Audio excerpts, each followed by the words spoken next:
Un tailleur de Chicago travaille fréquemment avec une famille mafieuse. Tout se corse quand il est mêlé aux affaires de la pègre. Le film commence en 1956 dans la ville de Chicago, dans un atelier de tailleur à l'allure simple et tranquille, tenu par un vieil homme nommé Léonard Burlin. Monsieur Léonard n'est pas originaire des États-Unis, mais un citoyen britannique qui s'est installé aux États-Unis quelques années auparavant. Après avoir déménagé à Chicago, Monsieur Léonard a ouvert son propre magasin de mode et a engagé une belle femme, Mabel Shawn, comme assistante. Tous les vêtements de la boutique de Monsieur Léonard sont bien connus dans la ville de Chicago et plusieurs familles aisées de la ville en ont fait leur boutique habituelle. La famille Boyle est l'une des familles qui fréquentent régulièrement son magasin. La famille Boyle est connue comme l'un des groupes mafieux les plus influents et les plus puissants de la ville de Chicago. Ce soir-là, le fils unique de la famille Boyle, Richie Boyle, se rend chez Monsieur Léonard pour récupérer une lettre envoyée par son correspondant. Richie est accompagné de Francis, le confident de Monsieur Boyle. Monsieur Léonard ne semble pas perturbé par leur arrivée et n'est pas curieux des lettres adressées au Boyle, il est occupé à faire son travail de tailleur. Dans l'une des lettres, Francis trouve une lettre envoyée par une organisation mafieuse appelée The Outfit. Richie demande alors à Monsieur Léonard de quitter la pièce pour un moment, car ils estiment que cette lettre est tout à fait privée et confidentielle. Richie et Francis partent. Monsieur Léonard dit alors à Mabel qu'un homme qui travaillait dans l'atelier d'horlogerie à côté de chez eux voudrait qu'il lui présente. Mais Mabel n'est pas intéressée par cette invitation car elle est déjà proche de quelqu'un. Monsieur Léonard en conclut que Mabel entretient une relation particulière avec Richie, car il les a vus flirter l'un avec l'autre. Après la fermeture du magasin, Mabel rentre chez elle, tandis que Monsieur Léonard choisit de rester plus longtemps dans le magasin parce qu'il lui reste encore un peu de travail. Tard dans la nuit, Monsieur Léonard s'est endormi à son bureau. Il se réveille lorsqu'il entend quelqu'un ouvrir la porte de son magasin. Il s'avère que la voix provient de Mabel et Richie qui se sont accidentellement rencontrés à cet endroit et décident d'y passer du temps ensemble. Ce soir-là, Richie raconte à Mabel l'histoire de son frère adoptif, Francis. Francis pensait qu'il y avait un traître dans leur famille qui avait secrètement divulgué des informations à leur groupe mafieux rival appelé La Fontaine. Richie n'aimait pas vraiment Francis parce que son père, Roy Boyle, avait toujours fait confiance à Francis et comptait sur lui plus que sur son propre fils biologique. Richie n'a jamais considéré Francis comme son frère ou sa famille parce qu'il n'était qu'un étranger qui avait sauvé son père qui avait reçu 6 balles. En écoutant toutes les conversations entre Richie et Mabel, Monsieur Léonard fait accidentellement tomber un objet de sa main et fait un bruit qui attire leur attention. Cependant, Monsieur Léonard a pu retourner rapidement à son bureau et faire semblant de dormir. Des années plus tard, Richie et Francis retournent à la boutique de Léonard pour prendre le courrier, comme ils le font habituellement chaque semaine. Cette nuit-là, Francis et Richie trouvent à nouveau une enveloppe envoyée par le groupe mafieux The Outfit, contenant une lettre et une cassette. Francis et Richie ont ensuite quitté l'atelier de Monsieur Léonard pour aller rendre compte de la situation à Monsieur Roy. Le soir même, Francis et Richie reviennent précipitamment à l'atelier de Monsieur Léonard. Francis transporte Richie, blessé par balle à l'estomac, dans l'arrière-boutique où travaillait Monsieur Léonard. Plus tard, Francis informe Monsieur Roy que Richie et lui ont été attaqués par la bande de La Fontaine et qu'ils se cachent dans la boutique de Monsieur Léonard. Monsieur Roy lui répond qu'il viendra bientôt les chercher. Francis demande ensuite à Monsieur Léonard de recoudre la plaie sur le corps de Richie afin d'arrêter l'hémorragie.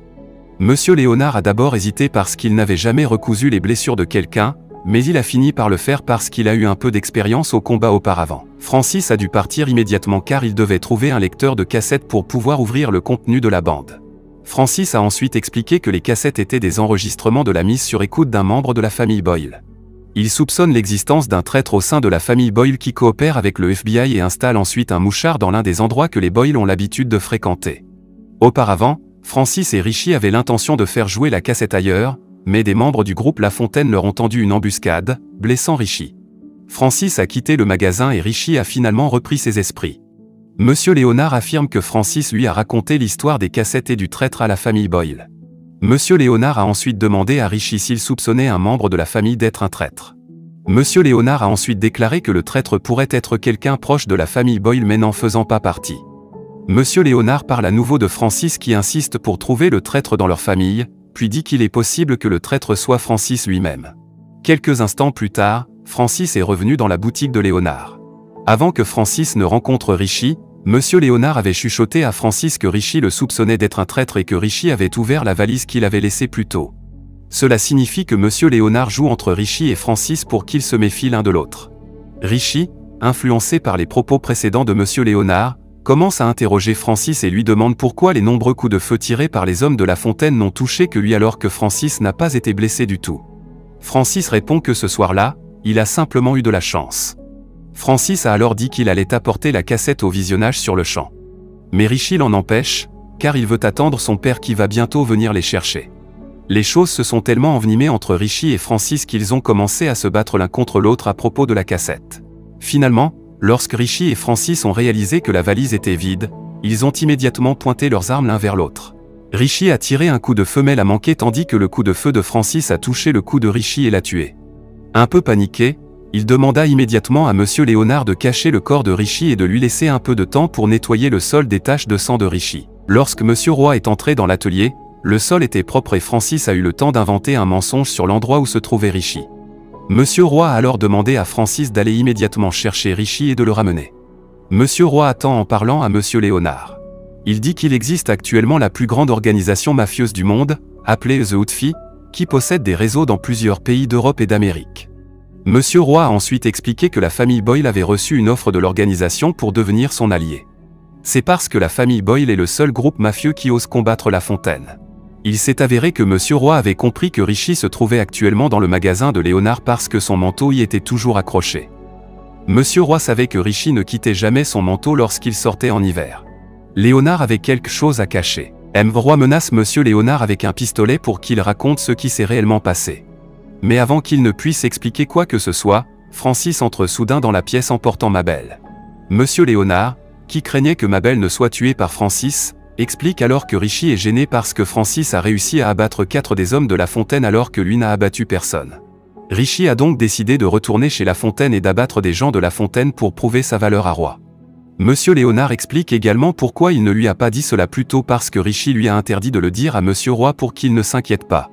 Monsieur Roy demande alors à Richie pourquoi Francis a amené Mabel. Francis explique que Richie est probablement allé chez Mabel parce qu'elle était la petite amie de Richie. Entendant cela, Monsieur Roy demande à Mabel où se trouve Richie en ce moment, mais Mabel admet qu'elle ne sait rien de l'endroit où se trouve Richie. Francis interrompt alors les paroles de Mabel et dit qu'il a vu une tache de sang sur le tapis de Mabel, qui était probablement le sang de Richie. Peu après, le téléphone sonne et Monsieur Léonard décroche immédiatement.